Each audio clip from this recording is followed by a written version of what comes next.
देखो इसको तो आपको पता है ना भाई, जैसे आपको सेब के बारे में, सेब एक फल होता है, सेब के बारे में आप पहले से कुछ जानते थे, और आज जब मैंने सेब के बारे में कुछ बताया तो आपने पुरानी जानकारी में मेरी इस नई जानकारी को समाहित कर लिया। तो पुरानी जानकारी में दोस्तों जो इस नई जानकारी को समाहित कर लिया, तो दोस्तों इसको क्या कहते हैं, समायोजन कहते, इसको कहते हैं आत्मसातीकरण। समायोजन तब होता है जब पुरानी जानकारी में नई जानकारी के द्वारा विरोध हो, तो इसको समायोजन कहते हैं। याद होगा कल मैंने पढ़ाया था, संगठन का मतलब यह होता है सुबह से शाम तक जो डेटा आपके दिमाग तक आती है, जो बातें आपके कानों तक आती हैं, वो आपके दिमाग में एकत्रित होती रहती हैं, इसको संगठन कहते हैं।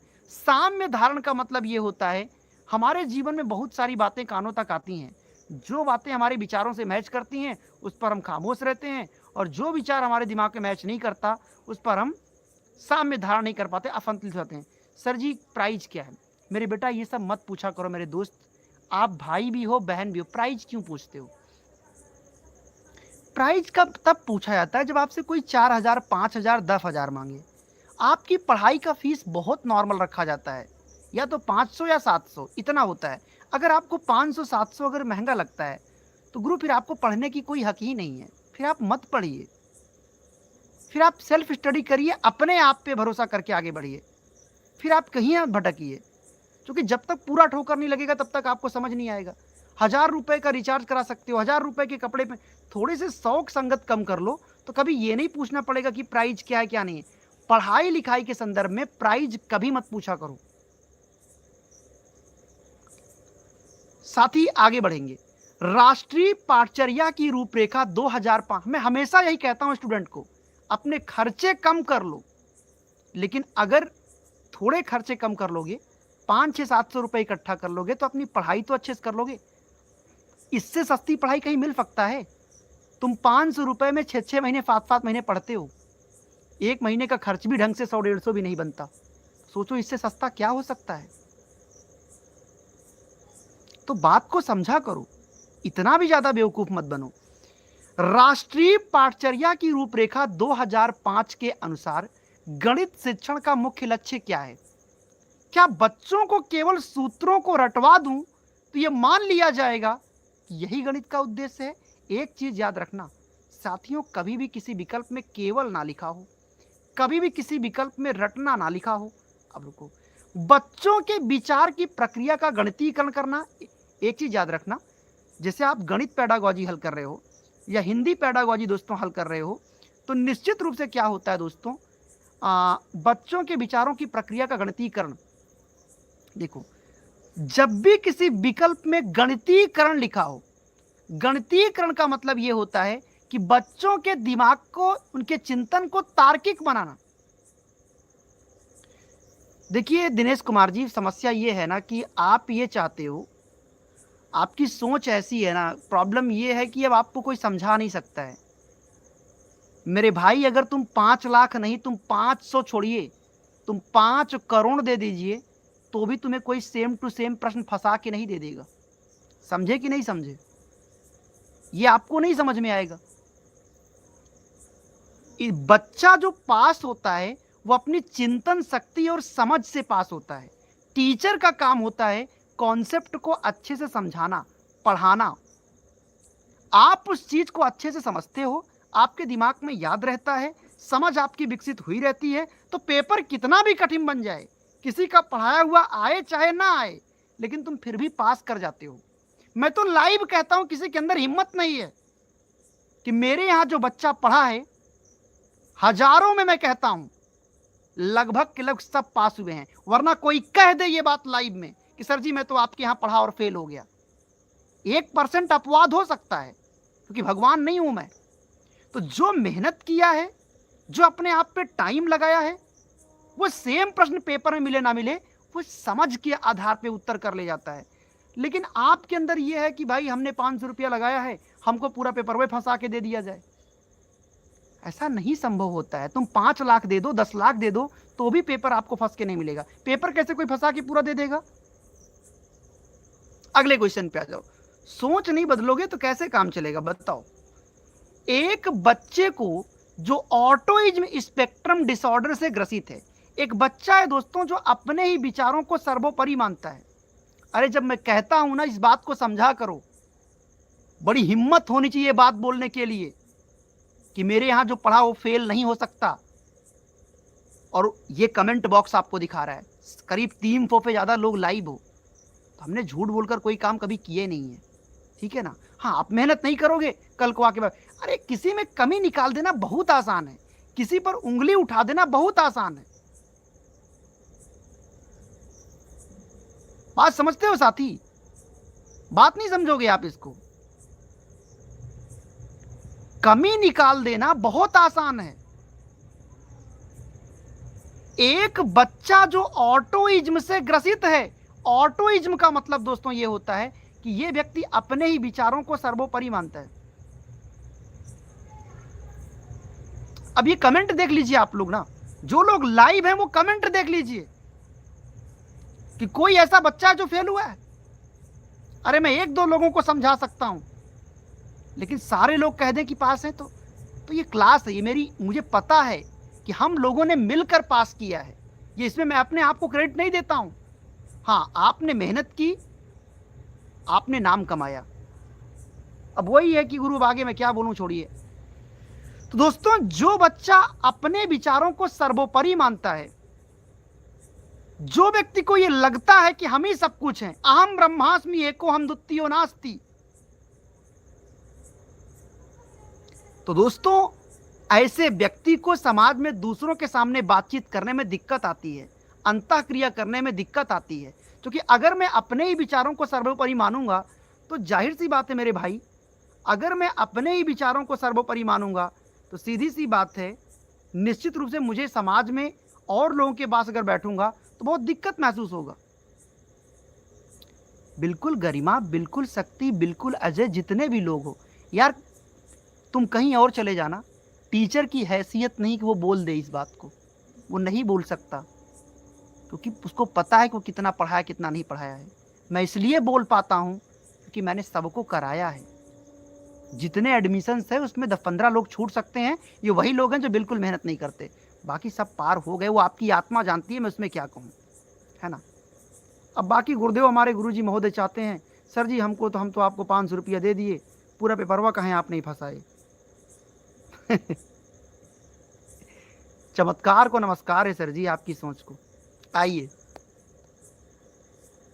अधिगम के लिए आकलन की विशेषता क्या होती है, बताओ। अधिगम के लिए आकलन की विशेषता क्या होती है? अधिगम के लिए आकलन समझते हो? जैसे आप लोग बीएड या बीटीसी में क्या करते हो, उसमें पढ़ने के लिए एंट्रेंस एग्जाम देते हो। हालांकि बीटीसी में तो नहीं होता, लेकिन बीएड में पढ़ने के लिए एंट्रेंस एग्जाम देना पड़ता है। तो क्या तुम बीएड में पढ़ने लायक हो कि नहीं हो, इसी को कहते हैं अधिगम के लिए लायक आकलन। अधिगम करने के लायक हो कि नहीं हो, इसी को दोस्तों कहते हैं अधिगम के लिए आकलन। समझे कि नहीं समझे? तो ये योगात्मक नहीं, ये गलत है, ये वाला सही है। तुलना निगेटिव वर्ड है, रैंकिंग निगेटिव वर्ड है, केवल निगेटिव वर्ड है। ऑप्शन नंबर बी देखिए। नेक्स्ट, प्रतिभाशाली बच्चों की जरूरत को पूरा करने के लिए कौन सी रणनीति सबसे प्रभावी होती है, बताओ साथी। प्रतिभाशाली बच्चों की रणनीति को पूरा करने के लिए, उनकी आवश्यकता को पूरा करने के लिए हमें क्या तरीका अपनाना होगा?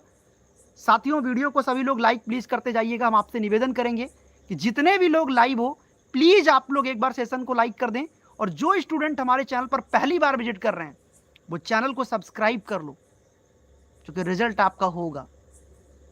आसान कार्य देने से काम नहीं होता है, अलग कर देने से काम नहीं बनेगा, ये भी निगेटिव है। पाठ्यक्रम का संवर्धन करो, त्वरण करो। कहने का मतलब देखो, एक चीज और आपको बताऊं, अगर किसी विकल्प में संवर्धन लिखा हो, सहज लिखा हो, सार्थक लिखा हो, अर्थपूर्ण लिखा हो, दोस्तों वो विकल्प कभी नहीं सही होगा। अभी तो मैं आपको ऐसी ऐसी क्लासेस देने वाला हूं ना, कुछ ऐसी क्लास लेकर आऊंगा। अब ये जो आप लोग कहते हो कि फ्री वाले और पेड वाले में क्या अंतर होता है, ऐसी क्लासेस भी मैं लेकर आपके लिए आऊंगा ना, कि जिसके अंदर अगर आपको क्वेश्चन ना समझ में आए तो ऑप्शन से कैसे हल करें। देखो दोस्तों, जैसे हमने बहुत पढ़ाई की, हमने बहुत मेहनत की, लेकिन क्या करें, हमारा किस्मतें रूठ जाए तो हमको फिर भी पेपर में हम गए और हमको पेपर कठिन लगने लग गया। मैं जब अपनी उम्र में था, जब मैंने ये सोच कर चलता था कि मान लो मैं बहुत मेहनत किया हूँ, मैंने बहुत पढ़ाई की है, मैंने अपनी पूरी लाइफ को झोंक दिया है, लेकिन मान लो पेपर में हमको एको क्वेश्चन ना आए तो तब कैसे पास करूंगा। तो गुरु इसका भी तरीका आपको आना चाहिए कि जब कुछ ना समझ में आए तो ऑप्शन से कैसे हल करें, जिसमें तुक्का नहीं मारना होता है। तुक्का मारने पे थोड़ी काम बनेगा, वो मैं आपको सिखाऊंगा इस पेड ग्रुप में, घबराइए नहीं। अगले क्वेश्चन पे आ जाओ। यदि एक शिक्षिका यह मानती है कि लड़कियां गणित में स्वाभाविक रूप से कमजोर होती हैं, तो वे किस बात का प्रदर्शन कर रही हैं? हिंदी की क्लास क्यों परेशान होते हो प्रतीक्षा? ये जो पैडागॉजी चल रही है, पैडागॉजी हर सब्जेक्ट का ही होता है। ग्रामर तो मैं करूंगा। गरिमा कह रही है सुपर टेट की क्लास सुपर टेट का मैंने एक वीडियो दे दिया है बालक, इसीलिए कहता हूँ व्हाट्सएप ग्रुप तो ज्वाइन करते नहीं हो आप लोग। अब वो कहावत है कि मैं सबको हाथ में चम्मच लूँ, सबको खाना खिलाऊं, लो बेटा खाना खा लो खा लो, ऐसे थोड़ी होता मेरे भाई। नीचे देखो कमेंट बॉक्स में, चाहे ऊपर देखो, व्हाट्सएप ग्रुप का लिंक आपको मैंने पिन किया है, उस लिंक पे क्लिक करो और व्हाट्सएप ग्रुप को ज्वाइन कर लो। वहां पे सुपर टेट की पहली क्लास आ चुकी है, दूसरी क्लास कल आएगी। लेकिन वे कहावत ढूंढने नहीं चाहते हो, कहां से मिलेगा? तो फिर से बता दूं, व्हाट्सएप ग्रुप का लिंक आपको दिख रहा है कि नहीं दिख रहा है? नीचे नीचे देखो लिखा है whatsapp.com, उस पर क्लिक करो और ज्वाइन कर लो। इसका राइट आंसर दोस्तों होगा जेंडर पूर्वाग्रह। अगर कोई अध्यापिका ये मानती है कि लड़की गणित में स्वाभाविक रूप से कमजोर है, तो इसका मतलब ये अध्यापिका पक्षपाती है, ये पूर्वाग्रह से ग्रसित है। एरिक एरिक्सन के मनोसामाजिक विकास के सिद्धांत के अनुसार स्कूल जाने वाले बच्चों में मुख्यतः कौन सा संघर्ष होता है? बताओ साथी, कमेंट करो और मुझे बताओ। यार विकेट तो 2 गिर गए यार में, लेकिन इस 6 भी लग गया है। क्यों भाई? दिक्कत तो ये, विकेट तो गिर गए लेकिन समस्या ये है कि बात बनी नहीं है साथी। बताओ। एरिक एरिक्सन के अनुसार मनोसामाजिक विकास के सिद्धांत के अनुसार 6 से 12 साल के बच्चों में कौन सा संघर्ष होता है? विश्वास बनाम अविश्वास, पहल बनाम अपराध बोध, परिश्रम बनाम हीनता, पहचान बनाम भूमिका का संकट। साथी बताओ क्या जवाब होगा? राइट आंसर दोस्तों होगा परिश्रम बनाम हीनता। ऐसा क्यों? दोस्तों जो बच्चा 6 से 12 साल का होता है ना, जब वो परिश्रम करता है ना और उसको सफलता अगर हाथ में नहीं लगती है, उसके अंदर हीन भावना आ जाती है। क्योंकि अभी उसको अंदर से मोटिवेशन नहीं होता है, उसको इस बात का डर लगा होता है कहीं ना कहीं चीज़ें फंस सकती हैं, कहीं ना कहीं चीज़ें बिगड़ सकती हैं। साथ ही अब बच्चा 12 साल का है, उतना मोटिवेट नहीं रहता, उसके अंदर होता है परिश्रम बनाम हीनता। परिश्रम किया तो उसके मन में एक डर रहता है कहीं गड़बड़ा ना जाए मामला। समझे कि नहीं समझे आप लोग? अगले क्वेश्चन पे आ जाओ। निम्नलिखित में से कौन सा आंतरिक मोटिवेशन का उदाहरण है?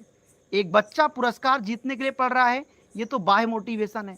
एक बच्चा इसलिए पढ़ रहा है क्योंकि उसे विषय में गहरी रुचि है और सीखने में मजा आ रहा है। और मैं कई बार कह चुका हूं कि जब किसी काम को कोई बच्चा अपनी इच्छा से करता है, जिसमें उसका खुद का इंटरेस्ट होता है, तो इसको हम आंतरिक मोटिवेशन कहते हैं। ऑप्शन नंबर बी बिल्कुल सही है। आगे, बच्चा दुनिया के बारे में अपनी समझ का सृजन स्वयं करता है, ये बात किसने कहा था? ये बात पियाजे ने कहा था, पर इसका संबंध किस कथन से होगा? साथी याद है तो होगा ही आपको। पियाजी ने क्या कहा था? पियाजे हैं, नॉट पियाजी। पियाजे ने कहा कि बच्चा अपने ज्ञान का निर्माता स्वयं है, वह अपने ज्ञान का सृजन स्वयं करता है। और जब बच्चा ज्ञान का सृजन स्वयं करेगा तो स्वयं से किसी काम को कहते हैं रचनावाद। रचना का मतलब ही होता है कुछ नया करना, कुछ अलग करना, कुछ अलग सृजन करना। समझे कि नहीं समझे? ऑप्शन नंबर बी दोस्तों सही है। आगे फिर से कथन और कारण। कथन कह रहा है कि शिक्षकों को छात्रों की त्रुटियों को अधिगम की प्रक्रिया का हिस्सा मानना चाहिए। भाई बिल्कुल सही है, अगर गलती हो रही है तो उस गलती को अधिगम का एक हिस्सा मानना चाहिए, बात सही है। हम लोग कारण पे जोड़ देंगे। कह रहे हैं त्रुटियां बच्चों की सोच में झांकने का मौका देती हैं, एकदम सही है। यानी कथन और कारण दोनों सही है और कारण कथन की सही व्याख्या कर रहा है। सही बात है कि नहीं? त्रुटियां बच्चों की सोच में दोस्तों झांकने का एक खिड़की प्रदान करती हैं। त्रुटि इस बात का संकेत है कि हमने लर्निंग किया कहाँ तक है, हमने लर्निंग कहाँ तक की है। बात को समझे साथी? कोई दिक्कत या परेशानी मेरे भाई को या हमारी बहन को अगर जरा भी दिक्कत आ रहा हो तो बता देना, याद रखना, जिन साथियों का नोट्स कंप्लीट हो जाए, जिन साथियों को पूरी कहानी एक बार पूरा हो जाए, तो ऐसे साथी दोस्तों क्या करेंगे, टेस्ट डेली का डेली दीजिए और ये देखो कि क्या आपका नंबर 115 120 जा रहा है। अगर आपका नंबर 115 120 जा रहा है तो इसका मतलब तैयारी 100 नंबर की है। लेकिन अगर घर पे ही आपका 90 95 आ रहा है तो संकोच मत करना, हमको कॉल करके बता देना या मैसेज करके, तो मैं आपको कुछ 10-5 पेज अलग से दूंगा जिसके आपका उस सब्जेक्ट में सुधार हो जाएगा परीक्षा से पहले और आप पहली बार में पार हो जाओगे। समझे बात को साथी? आगे आ जाओ साथियों, अगला क्वेश्चन आपकी स्क्रीन पर आ चुका है। संवेगात्मक विकास के संदर्भ में संज्ञानात्मक मूल्यांकन किस बात पे जोर देता है? संवेगात्मक विकास क्या होता है? आपकी भावनाओं का विकास। और संज्ञानात्मक मूल्यांकन मतलब दिमागी तौर पे। आइए देखते हैं। संवेग पूरी तरह से शारीरिक प्रक्रियाओं पर निर्भर करता है। देखो संवेग क्या होता है, मैंने बहुत बार पढ़ाया है। संवेग का मतलब होता है आपका हंसना, आपका रोना, आपका चिल्लाना, आपका मुस्कुराना, इसी को दोस्तों संवेग कहते हैं। लेकिन आप कब हंसेंगे, आप कब रोएंगे, आप कब मुस्कुराएंगे? जब कोई बात आपके कानों तक आएगी। यानी संवेग पूरी तरह शरीर पर निर्भर नहीं है, पूरी तरह नेगेटिव है। किसी स्थिति की हमारी व्यक्तिगत व्याख्या या मूल्यांकन हमारे संवेग को निर्धारित करता है। बिल्कुल कुछ हद तक सही है। संवेग आनुवांशिक रूप से पहले से निर्धारित है, गलत बात है। आगे बढ़िए। क्वेश्चन नंबर दोस्तों 28 बेहद इंपॉर्टेंट है। विकास का सिफेलोकाउडल का सिद्धांत किस बात की व्याख्या करता है? साथियों मैंने कहा था सिफेलोकाउडल का मतलब होता है सिर से पैर की ओर। तो अगर विकास सिर से पैर की ओर हो रहा है तो इसको सिफेलोकाउडल कहते हैं। इसको हिंदी में कहते हैं शीर्षगामी विकास। और ऑप्शन नंबर कौन सा होगा? बी होगा। और अगर विकास केंद्र से बाहर की ओर हो रहा है तो जरा बताओ तो, अगर विकास दोस्तों केंद्र से बाहर की ओर हो रहा है तो क्या विकास माना जाएगा? ये शीर्षगामी की अधोगामी? कुमार सैनी, मोहित राणा और विजय रामचंद्रन कुमार, रविंद्र सिंह, जयशंकर, सुभाष चंद्र मिश्रा, अनुपम शर्मा, शक्ति कुमारी, नीलम सिंह, सिंपल कुमारी, विजय कुमार, पारितोष महातो, शैलेश कुमार और हमारे बहुत सारे भाई बहन। देखो अगर विकास बीच से बाहर की ओर हो या केंद्र से बाहर की ओर हो, तुरंत याद करना इसको कहते हैं विकास का अधोगामी सिद्धांत। समझे साथी? आगे बढ़िए। समावेशी शिक्षा के संदर्भ में क्या दर्शन है? मतलब समावेशी शिक्षा के पीछे मूल कारण क्या है?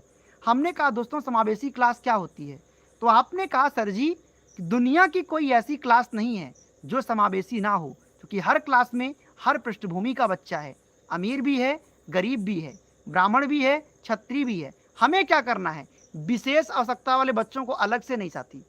समावेशी क्लास में सारे बच्चों को एक ही छत के नीचे पढ़ाना है, चाहे वो किसी भी जाति व पृष्ठभूमि के क्यों ना हो। प्रत्येक बच्चे को बिना किसी भेदभाव के नियमित स्कूल में गुणवत्तापूर्ण शिक्षा पाने का अधिकार है, यही समावेशी शिक्षा है।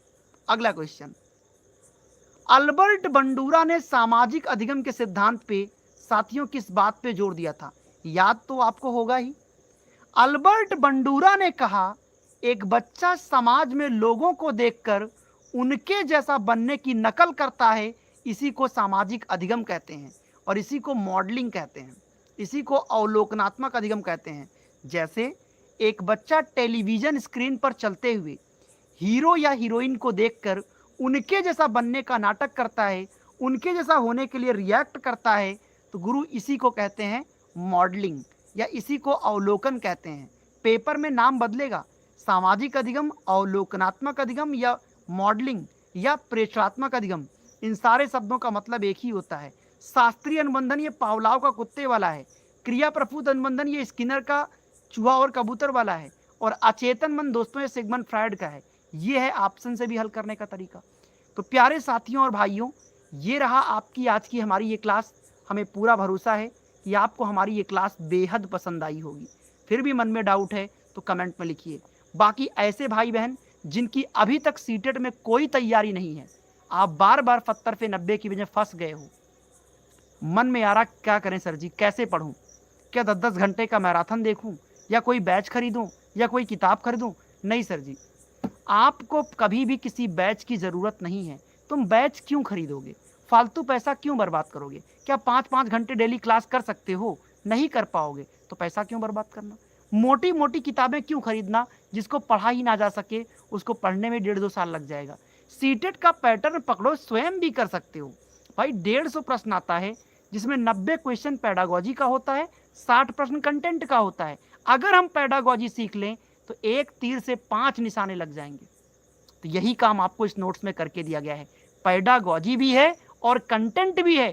कंटेंट में हर सब्जेक्ट में क्या पढ़ना है, क्या छोड़ना है, इस नोट्स में मैं आपको डिसाइड करके दिया हूं।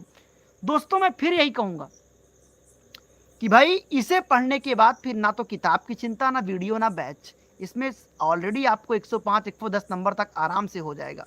कैसे आपको मिलेगा दोस्तों? नीचे नंबर है 9653050981 पे सीधा कॉल या व्हाट्सअप मैसेज करके आप इसे परचेज कर सकते हैं। थोड़ी देर में जितना मैंने पढ़ाया है उतना आपकी जो टेस्ट है 50 क्वेश्चन का आपके ग्रुप में अभी मैं थोड़ी देर में भेजवा दूंगा। सभी लोग टेस्ट हल करना आप शुरू कर दो, है ना? तो चलिए दोस्तों, धन्यवाद, थैंक यू सो मच। अपना ख्याल रखिएगा। मुलाकात दोस्तों मैं आपसे करूंगा शाम को कल 3 बजे 3:15 पर। तब तक के लिए अपना बहुत ख्याल रखिए। शुक्रिया, धन्यवाद।